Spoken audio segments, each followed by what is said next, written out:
And without further ado, my next guest, the president of Carnival Cruise Line, Christine Duffy.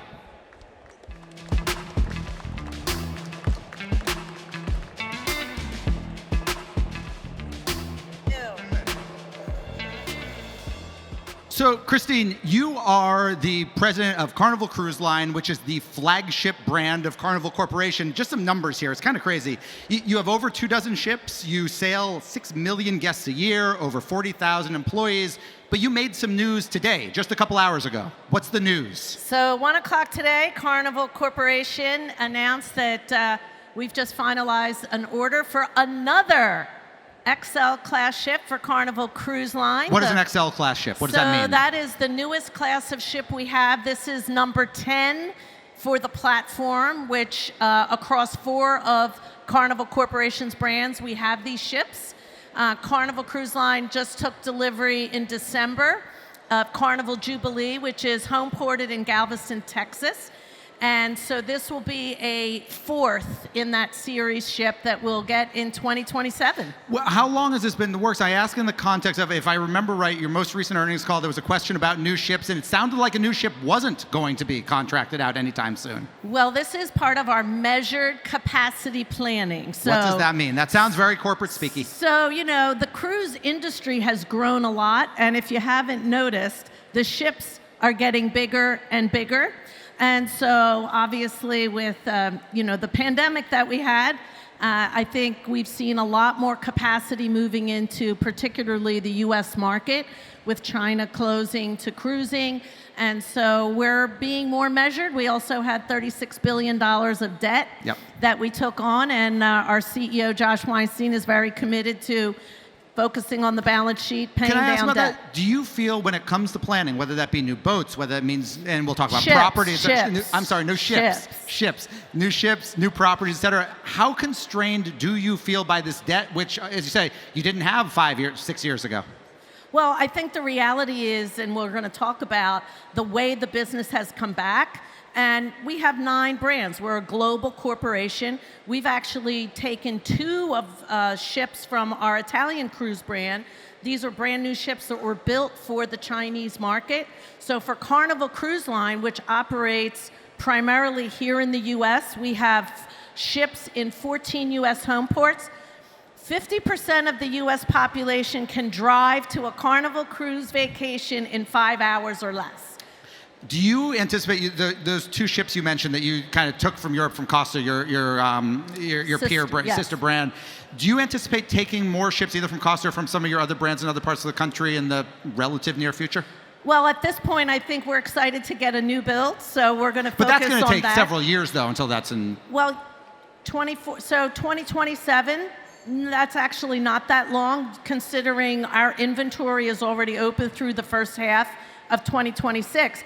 But we're also making big investments in our new private destination on Grand Bahama Island. Celebration Key will be opening in July of 2025, and that's a $500 million capital investment. So we're investing and have the capital to invest in projects and ships for brands that are able to deliver. And Carnival Cruise Line, coming out of the pandemic, demand is great. Let me ask you one other ship question. So I was on South Beach on Saturday, just sitting there, and I think I saw a Royal Caribbean ship go by, then I saw one of yours come out, and then I saw Icon of the Sea, which is not yours, but is the largest cruise ship ever built. I guess 2.5 billion euros when contracted. How much pressure, if any, do you feel to try to basically have the biggest ship? You know, years ago, Carnival Cruise Line delivered and built the biggest ship with Carnival Destiny. I think at this point, size doesn't really matter so much, but the great news about Icon, which is the Royal Caribbean ship, is the press and coverage of that ship has been phenomenal, and as we like to say, all ships rise when that happens. All right, so help me out here. I will admit, outright, I am not a cruise person, or I have not been a cruise person. What is the primary reason that somebody takes a cruise as opposed to, say they were taking Caribbean cruise, as opposed to get on a plane, go to the Bahamas, stay in a hotel, go to the beach? Well, I think the real opportunity is you're in an immersive experience on a cruise ship. You're getting on the ship. Many people are driving to the cruise ship to avoid air travel. You're still able to visit a number of destinations. If you want to get off the ship, you can. If you don't, that's okay. The ships really today have been built something for everyone. Multi-generational travel. We see lots and lots of families with grandparents, their kids, grandkids. Our RXL class ships here in the US have roller coasters on the top of the ship. We have Emerald Lagasse restaurants, steakhouse restaurants that I put up against any land-based. And the value that you get for a cruise vacation versus the cost and experience, land-based, we think that's why we're seeing so much growth for cruise. Do you have a sense, and I'm sure you do, what percentage of the people who go on your cruises, obviously I assume almost all of them end up getting off the ship at some point during the cruise, how many of them end up actually, for lack of a better term, experiencing the place they're going as opposed to experiencing the port and the tourist tchotchkes of the place they're going? I think it depends on the itinerary. There are really, for Carnival Corporation, we have 9 brands. Seabourn, which is our luxury brand, is sailing in Antarctica with expedition ships, with a submarine that will take you down to explore the ocean. Yeah. That is a very different experience than a family taking a family reunion on a Carnival fun ship where you're experiencing a roller coaster on a cruise ship. People are still getting off the ship to experience things in the Caribbean, but those are obviously 2 very different experiences.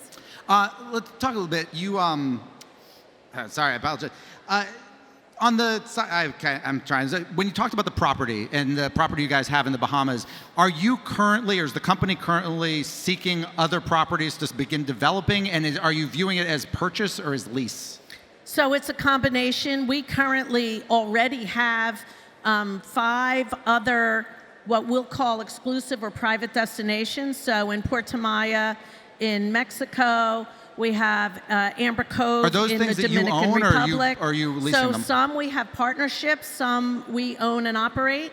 We have Half Moon Cay in the Bahamas, which is very exclusive, very private. Only our Carnival Cruise Line and our Holland America brand go there. Let me ask a quick Bahamas question. Obviously, the State Department has increased the safety warnings. That it's not to the highest level. It's like 2, I guess, of a scale of 4. There's obviously a situation where a couple of Carnival passengers say they were attacked, not on the boat, but on a beach in the Bahamas last weekend.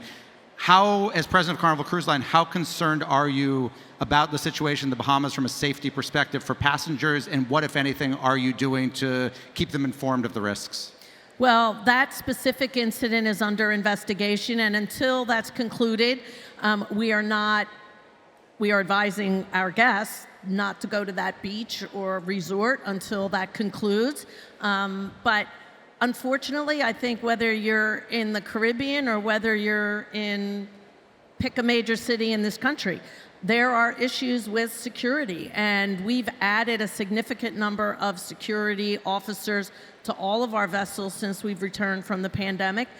Safety and security of our guests and crew is the #1 priority. Without that, we don't really have a business. Do you have concern, though, Bahamas specifically, since you do have such an enormous investment there compared to other places? We've already met with the Bahamian government officials that were in on Friday, and we are working closely with them to really see what the investigation concludes. So this is a deal and kind of deal-making event, and if you look at the history of Carnival or Carnival Corporation, it had a bunch of big mergers, kind of, if not early, kind of in the middle part of its life that really created the company it is today. You obviously make, as you say, major investments in ships, in property, but you haven't done a significant corporate acquisition in a while, even though there are lots and lots of smaller cruise lines. Why not? Well, we currently have 93 ships and 120,000 employees. 100 ships sounds better. Sail to over 600 destinations around the world. So I think right now we're focused on the brands that we have. We pretty much cover the globe. I have responsibility for our Australia business with P&O Australia. It's a 90-year-old brand. You mentioned Costa. Yeah. Our Italian brand, AIDA, our German cruise brand, and then P&O UK and Cunard. Both headquartered in the UK. So Carnival is America's cruise line. We feel we've got it covered. You feel so there hasn't been a situation, maybe I'd say a couple years pre-pandemic or even post-pandemic, particularly when you had a bunch of companies that were financially struggling a lot and probably looking for a lifeline. There was no interest in taking over a smaller line? Not that occurred, right? So Your prior job, prior to joining Carnival, you ran the cruise industry's top trade organization. The cruise industry during the pandemic did not ask the federal government for money like the airlines did. And obviously, there's big differences. You guys are kind of pure hospitality. The airlines fly freight and other logistics. Given the situation Carnival's in now and the debt you and all your peers had to take on, do you regret not at least asking? I don't think so. I think we knew that would probably not have happened. And so fortunately, I would say unfortunately, I think the cruise industry was the only business shut down in the US except for Broadway. We have a lot more employees than Broadway. And we had the challenge of having to get all of the crew members that were on the ships home once the guests were brought home. So we were really focused for 16 months on getting everyone home and then restarting. And I'm proud to say Carnival Cruise Line restarted in July of 2022, and we were the first brand to have every ship back in the water. Let me ask one other kind of business, almost stuck sort of question. Your largest rival, the number two companies, say you're the market leader, particularly in the US. Number two is Royal Caribbean. If you look at Royal Caribbean and Carnival on the numbers, I've got it here in front of me. They have fewer passengers than you. They have less revenue than you. They have a bigger market cap than you. Not just the enterprise with debt, market cap. Why do investors seem to like Royal Caribbean more than they like Carnival? Well, I think Carnival, we have a lot of institutional investors. We were more exposed to international and Europe.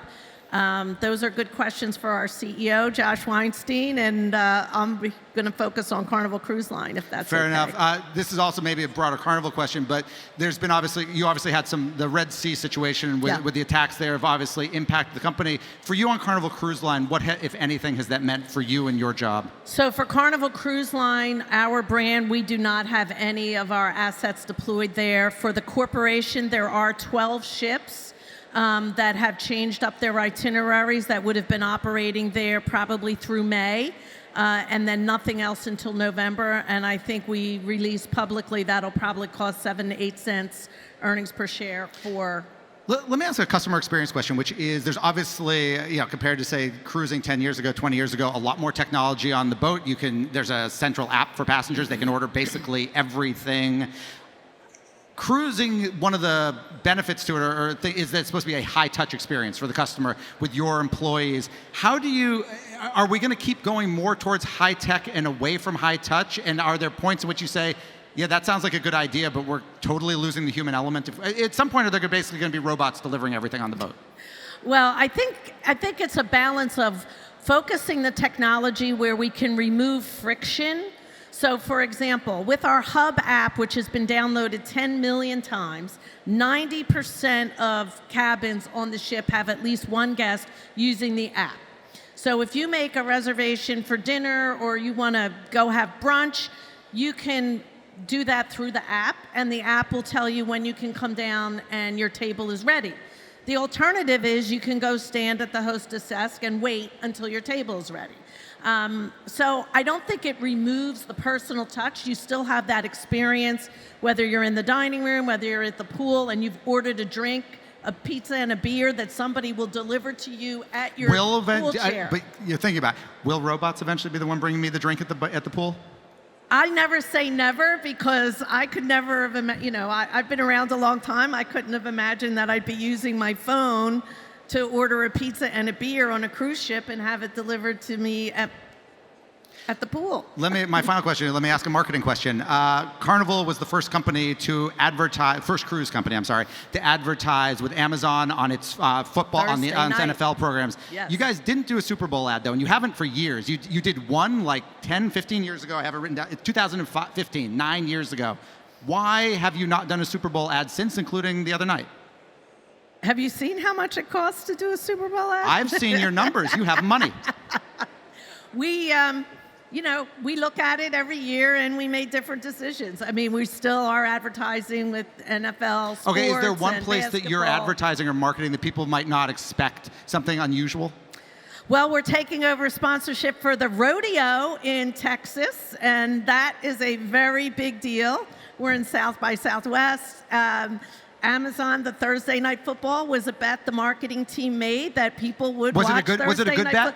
Absolutely. And so you've measured that, And you we're think it doing worked? again. Absolutely. And I think back to your Super Bowl commercial, if you go back and look at the Super Bowl commercial that we did that year, it was less about any one brand. It was more about the concept of cruising and kind of the history of it.